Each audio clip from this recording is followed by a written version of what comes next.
আমার কোনো নাম নেই, কেন কি ব্যাপার কিছু জিজ্ঞাসা করিনি, কোনদিন জানতে চাই। ওই বট গাছের তলায় কোনো মা তার সন্তানকে আদর করছে। বছর 5 আগে বাবা মারা গেছে। মারা যায় বাবা খুন হয়েছিল। কার হাতে?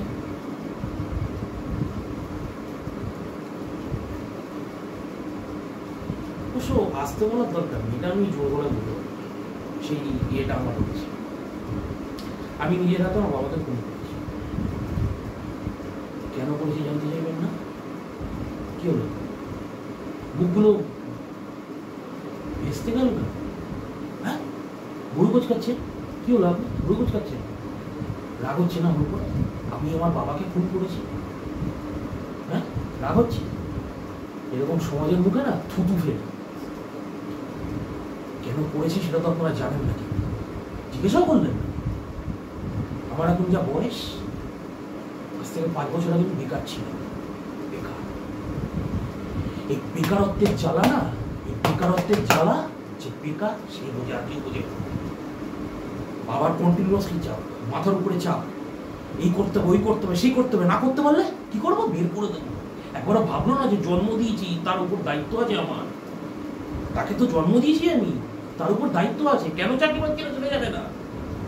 আরে সে তো সেই সময় পেয়েছিল চাকরি, এখন যে অবস্থা চাকরি, তার কোনো ধারণাই নেই যে আমি কেন পাইনি চাকরি। কোনোদিন জিজ্ঞাসা করেছিল আমাকে? রন্ধে রন্ধে বলতে বলতে বলতে বলতে বলতে বলতে আমি লাস্টে কিসের কাজ করতাম জানেন? কোনো কাজ ছিল না। ভাববেন না আমি ছোট করছি, কোনো কাজ ছিল না।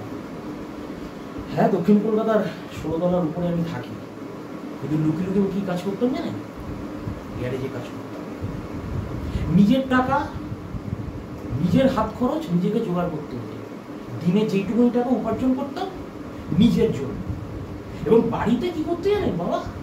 বাজার করতে গুনে গুনে আমার থেকে, আজকে তোর জন্য আমি 50 টাকার বাজারে এনেছি, 1 পিস মাছ, একটু ভাত, একটু ডাল, একটু সবজি, রাতে 2টো রুটি, টোটালটা হিসেব করতো। 100 টাকা 200 টাকা, সেই টাকাটা তুই দিবি আমাকে, এটা বলতো বাবা। বুঝতে পারছেন কি জ্বালাটা? বুঝতে পারছেন? মনে হচ্ছে না কিছু এবার আপনাদের?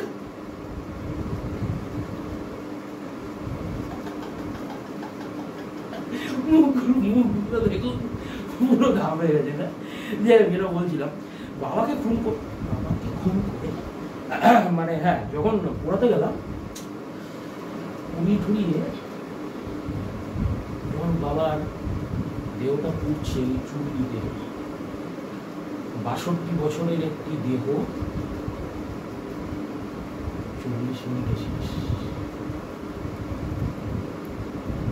62 বছরের দেহ 40 মিনিটে শেষ। বাবা কিন্তু জানতো বাবাকে আমি খুনটা করছি। বাবাকে, বাবার শেষ নিঃশ্বাস ত্যাগ করার আগেও বাবা আমাকে বলেছিল, হাতটা এবং আমার ধরে, তুই আমার উপরে যা করলি করলি, তুই মাটাকে করেছিস।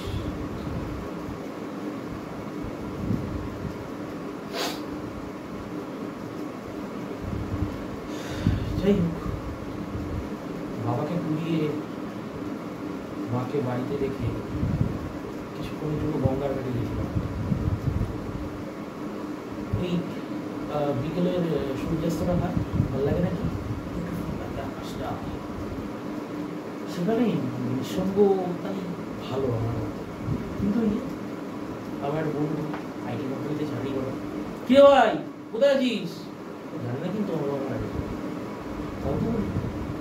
কিরে কোথায় আছিস? কেন? বলে যে কিরে তোর গলাটা কোন লাগছে কেন? বললাম যে না একটু আছি, গঙ্গার ঘাটে বসে আছি। একা একা? হ্যাঁ, কি বা থাকবে বল আমার সঙ্গে? কেন, আমি তো আছি, তুই দাঁড়া আমি আসছি। ও চলে এলো। চার চাকার একটা বিভৎস ভালো গাড়িতে, বড় গাড়ি। আচ্ছা এটা কেন বললাম আমি? বড় গাড়ি, বড় কোম্পানিতে চাকরি করে। ও হ্যাঁ, ওরা বড় লোক, আমি বলি। আচ্ছা এটাও ভুল বললাম নাকি? আচ্ছা বড় লোক বলি কিসে হয়? টাকায়। এই দেখুন আমার কাছে পয়েন্টটা রয়েছে, এটাও তো টাকা। তোর কাছে হয়, আমার কাছেও আছে। তাহলে ও বড় লোক, আমি গরিব, এই পার্থক্যটা কেন? কি সব বলছি বলুন তো আপনার? আচ্ছা আজকে ছেড়ে দিন, চলে যান, আপনি উঠে চলে যান আজকে।